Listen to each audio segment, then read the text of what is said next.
here we are. Look at this.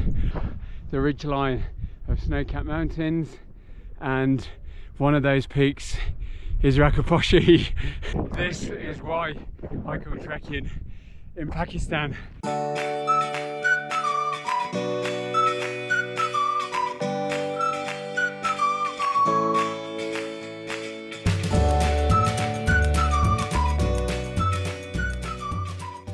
Good morning from the village of Minapin in the Nagar Valley in Pakistan. Today I'm going to attempt to climb to the base camp of Rakaposhi up there, the beautiful mountain looking over here, 7,700 meters. Base camp is about a 6.5 hour walk from this village up past a beautiful glacier, and then about a 4 hour walk back, about a 10 hour walk. I'm going to try and attempt it in a day. A lot of people do it in 2 days with a campsite halfway up there, but I didn't want to stay in the campsite. I fancied sleeping in the village and doing it in a day. So in this video you can see exactly how to hike up to Rakaposhi base camp and back to Minapin village in a day. Let's go. Now, if you want to know how to get here, on the previous video we made, we were staying in Karimabad, which is a popular place in Hunza, and we got local transport from there to here. So check out that video to see how to get here, and also where we stayed, Osho Tang's guest house, a beautiful little guest house here in Minapin village. It's a lovely place, really beautiful, nice people and good food. So we're here in the village, we're ready to go. Now got to get through the village. It's about a half an hour walk, I think, around the streets until I get to a bridge and start the trail. Up ahead is a ridge and it goes to Diran peak, just in the clouds over there. Rakaposhi is over there. Oh, this is another hostel called Backpackers Hostel, which I think is quite a cheap one. That's a possible other one to stay in here in the village. Now it's 5:15 a.m. I wanted to get up at first light to maximise the amount of time I've got with daylight for this hike.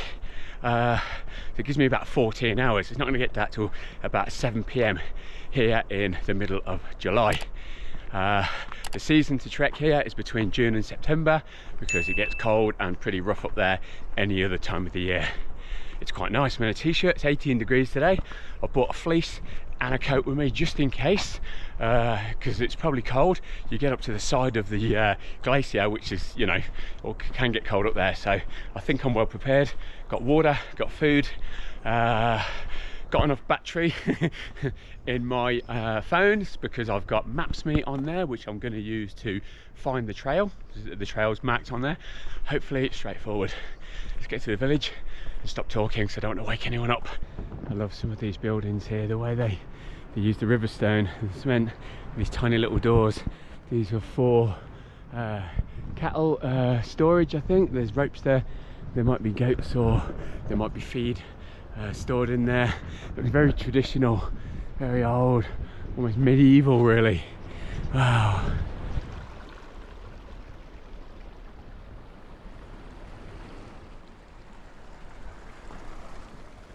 So I'm at the edge of the village now.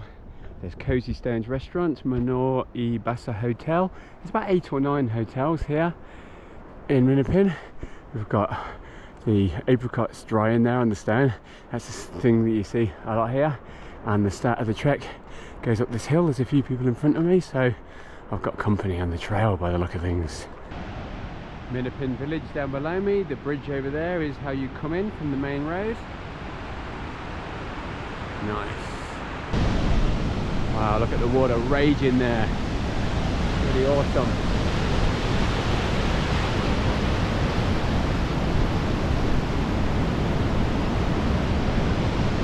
Got the reservoir down there for a small hydro power plant. The bridge down below. Going up the trail now. It's going to get steep. I think for a couple of hours this is going to zigzag up to the Hapakun campsite at the top. The good thing about coming at this time of day, it's a lot cooler for walking in. You're hitchhiking from Karimabad to Minapin, you're probably not going to start, you want to do it on the same day, you're probably not going to start until lunchtime, and it's really hot then, so you're sweating in the heat, and there's not a lot of shade here, so be prepared for that if you're going to do it over 2 days. the main path splits here. There's a longer route here and a shortcut here, which I'm going to take because it cuts quite a bit off the path apparently.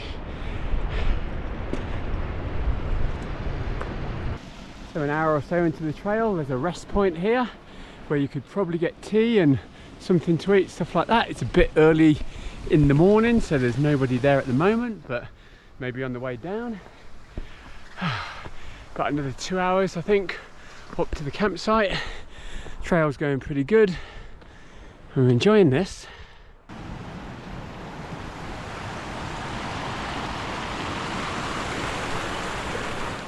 7 AM now, and I've stopped for a drink of water. There's a nice little stream down here, so if you're collecting your own water, use a filter, but you can get pretty fresh water there. The sun is just coming up over the ridge, so it's going to start getting warm now. It was nice walking in the shade, but once that sun hits me, I'll know about it. Cheers. We've got some donkeys here coming down the trail. Nice to see. How's it going, dudes? Got a little collection of huts here, and there's a motorbike. I saw a trail coming up there. Well done for getting a bike up here. There's a water trough there, so the people can do their washing. That's good. And some toilets. Probably make a good little campground, this. Hapakun camping site. It's exactly 8 AM and I've managed to get here just under 3 hours, which is good. Now this is the place you come if you want to stay overnight. If you walked up yesterday afternoon and got here at sort of 6 PM, then you could come here and rent a tent. They're open throughout the summer, from June till September time. You have to check down the bottom just to make sure. But yeah, let's have a look at what they've got here. There's a few people camping. Hello. And there's a main place up here, I think. So I've made it up to the Hapakun campsite now. There's a lot of people here. It's really busy this time of day. This is Diran, who works here. Yes, nice to meet you. Nice to meet you. Yeah. So what facilities do you have here at the campsite? Everything is here. You need to camp. And also dinner, breakfast, and the washrooms. There's washrooms, okay. Yes. Yeah, there's toilets here. So you don't have to carry anything up here. You can come up here. They've got the tents. They've got a sleeping bag and a ground mat. Each and everything. And he is the owner of this tent. Okay, nice to meet you. Nice to meet you. Yeah, okay. So yeah, it looks really good. Lots of good facilities here, and everybody's quite happy. And then from here, how long to the base camp? Base camp after I think 1 to 1.5 hours. 1.5 hours. So it's a good place to rest up for a while, get some food in you, and then trek up to the top and come back down. Yeah. I think it's really good. So this is the beautiful view from the campsite. You must agree that that is fantastic here. And this is what the tents look like that you can stay in. They look quite comfortable. Dome tents with a ground mat and a sleeping bag there. So 2 people can sleep in there quite comfortably. And then we've got toilets over here. And these is the toilet facilities here. You've got a Western style toilet there, so comfortable enough in a campground. That's pretty good. Nice one. And there's water available as well. Brilliant. So that is the Hapakun campsite. A really pleasant spot. They told me it is 5,000 per night for a tent, your dinner, breakfast and lunch. So not a bad little package really. Not sure if you can negotiate if you're more than one person, but definitely a good place to stay if you don't want to do this trip in one day. I'm doing it in one day, so it's time to move on. This way. So I think it's about a 3-hour walk up to base camp from here. It's 8:30 in the morning now. I stopped for a chai. They gave me a tea, which is very nice of them, which will get me up there at 11:30. Great, I can have a couple of hours before I turn around and come back down to enjoy the scenery. There was a water supply there, a stream, but there's a lot of animals around here, so I'm not going to fill up my water bottle there because animals and streams, you know. Hopefully a bit higher I can get some fresh water. So it's getting to be a bit of a steep trail now, coming up through some nice pine forest, a little bit of shade, bit of open. There's a few people on the trail, just past the Thai group with some guides heading up to the base camp. So I can see the trail Going up the mountainside there, there's a donkey there, and then up towards the ridge line at the top there. Okay, it's easy to see which way you're going. Getting some nice snow-capped peaks over there across the valley. So beautiful. I think it's about time I stopped and had a bit of breakfast, brunch. Getting a bit hungry now. I've got a nice view of the mountain in front of me and a little bit of shade, which is good. They made up a bit of breakfast for me this morning in my hostel down at the hotel there. Actually, I've got 2 chapatis and 3 boiled eggs, so they'll keep me nice and sated. Bit of carbs and some protein, that's just what I need to get me through the day. And they only charged me 300 rupees for that, 100 rupees an egg, which is fantastic. So breakfast time with a nice view. Wow, I just come around the corner and there is Rakaposhi up in front of me. White snow against a blue sky background, that looks magnificent. Okay, you ready for this? Coming up to the ridge now, and here we are. Look at this. Oh my word. Wow, Diran Peak above us, the glacier coming down below. The ridge line of snow-capped mountains, and one of those peaks is Rakaposhi. This is what it's all about. This is why I come trekking in Pakistan and in places all around the world. This just leaves me absolutely speechless. I'm just blown away by it. It's just magnificent. I can't really say much more. Look at it.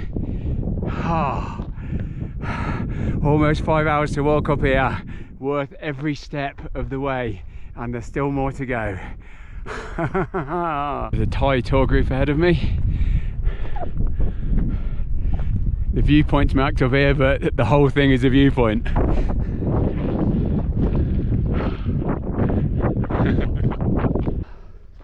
Not tiring of this view yet. The trail's carrying along to more viewpoints. Interesting, nice little track here.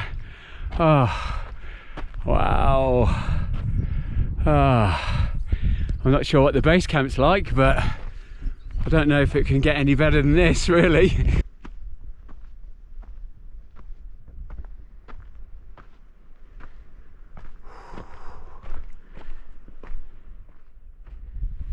So it's 10 AM now. I've been going a bit under 5 hours. I left it at 5:15. I'm past the bit that says viewpoint on the maps.me, but this is all one big viewpoint, and about a 20-minute walk further on to the actual base camp. So I've got plenty of time. I can wander to the base camp, have a look at that, come and find a place at the viewpoint to just sit, eat my food and admire all this. I can spend a couple of hours up here easily. I plan to leave by about 2 PM to make sure I get down in daylight. That gives me 5 hours to get back down, which is ample. That's what it took to get up. So easy to do in a day, really, I think. I've got plenty of time here now to relax and enjoy all of this. This might actually be the start of the base camp here. Someone's camping down there. These 2 guys have got the ultimate view from their camp spot. There's a building there, looks closed down. Nice little meadow. So coming up to base camp now. This is the community camping site. Camp fees contribute to community, so you have to pay to camp here. But it's a lovely open meadow. They've got the donkeys grazing, and they've got some facilities here by the look of it. Underneath Rakaposhi, very nice. Now I want to get some water to fill up my water bottle. This stream's running a bit too slow for my liking. So it says spring water ahead. I'm hoping to be able to pick some up there. There's a few groups that are going to be setting up their camp here, I think. Here are all the guides, the donkeys. They've brought all their stuff in, ready to set up.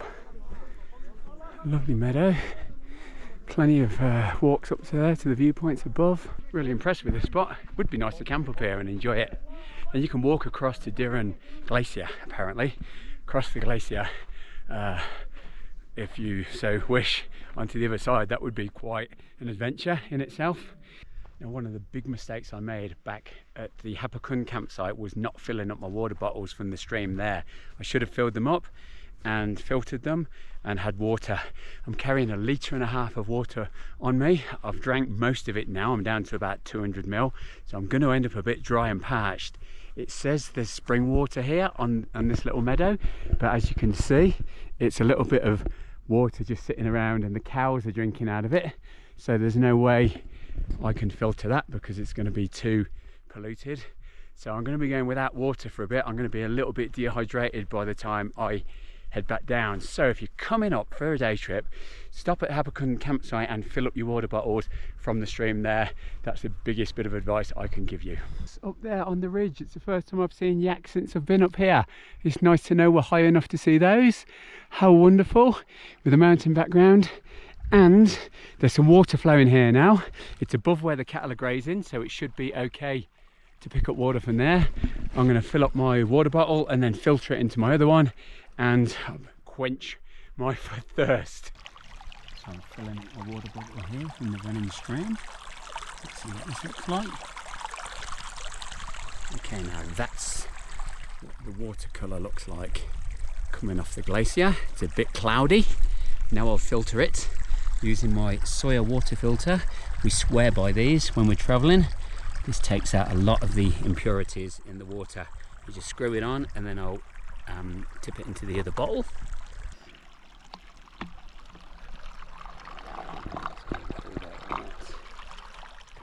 This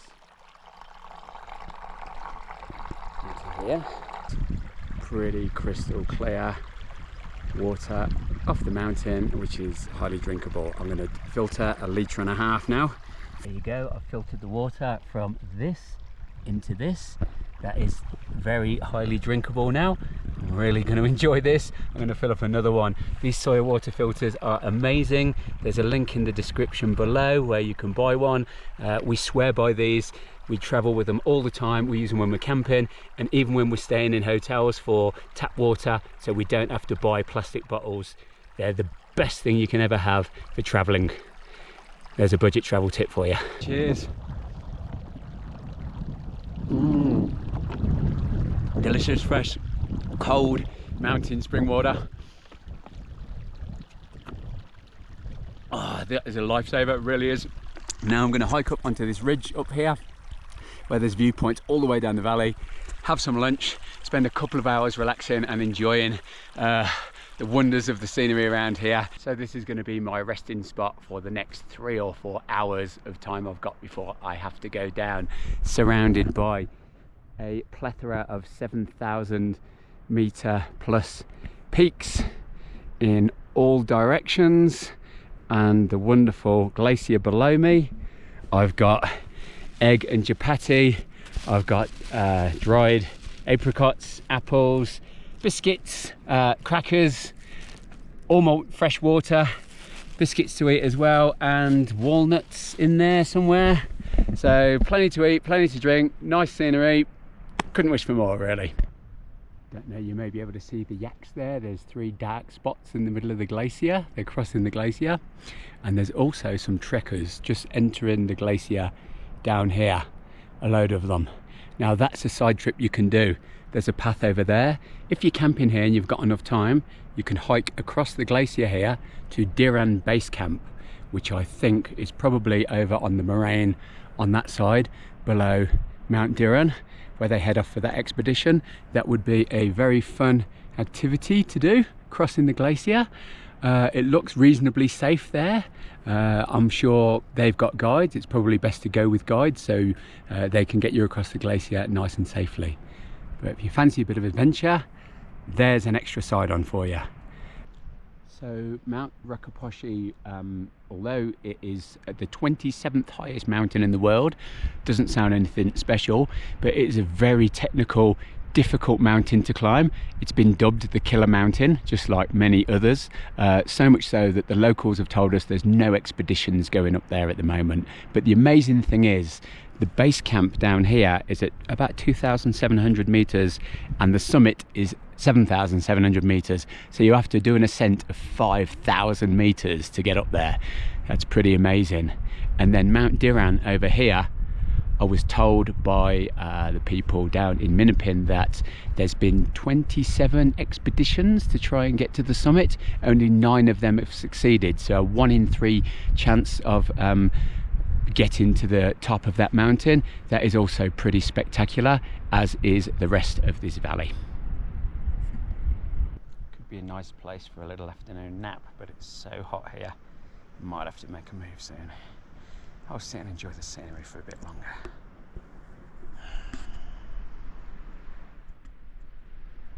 It's 12:30 now. I've had a nice long lazy lunch. It's been brutally hot, so I was thinking it's time to move on.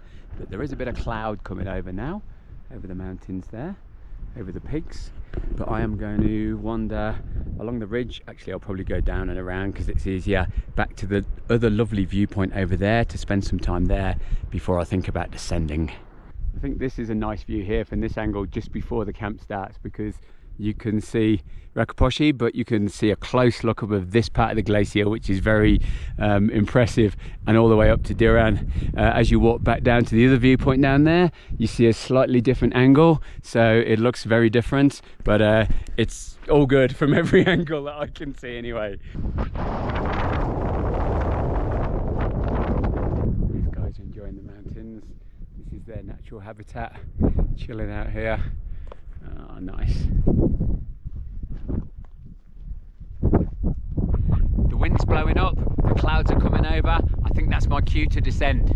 It's 1 p.m. I was going to start descending about 2 o'clock, but the wind's come up and the clouds are coming over, so quite clearly, as often in mountain environments, come the afternoon, it's calm in the morning, and the afternoon things change a little bit. So I've had a good run up here.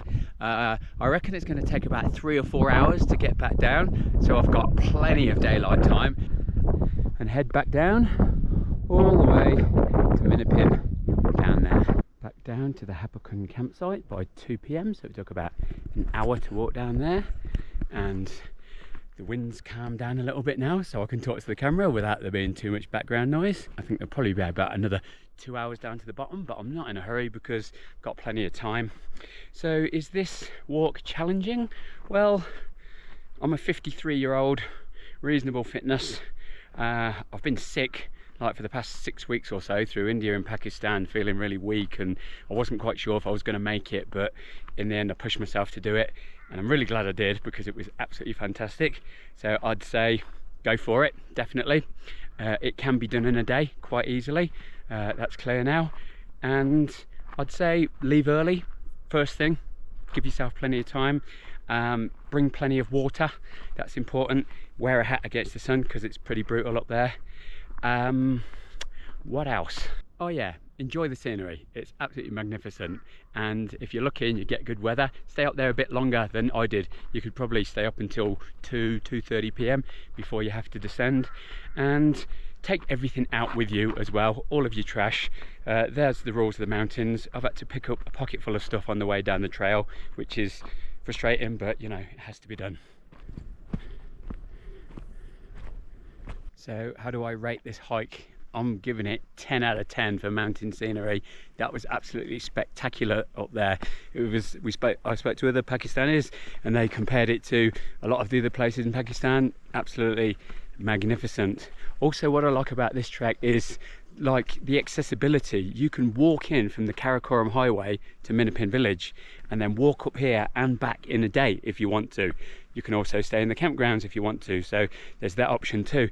So that's brilliant. It doesn't cost any money really, because there's no park entry fees, there's no trekking permit or anything like that. All you need is your food and your accommodation. So for a budget traveller like us, it gets a big thumbs up. And compared to, like, I don't know, if you do the K2 base camp trek, I know that's like on another level, that costs thousands of dollars to do. If you want to go to Nanga Parbat, then you've got to take the Jeep in, which costs a bit of money as well, so there's a bit more expense with that. Also, it's got very popular, so in comparison, this is very quiet, very peaceful and very pleasant. It really ticks all the boxes for me. Oh. That water is nice and cold. Awesome. I got a new friend.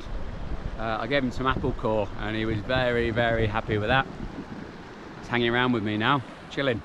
Nice. Hello, what are you doing, you one? Oh, you're so cute. Oh, you're so cute. There's nothing to eat here. No, you can't eat my hand. Oh dear. Oh dear. I've got a real friend. Wait, come on out of it.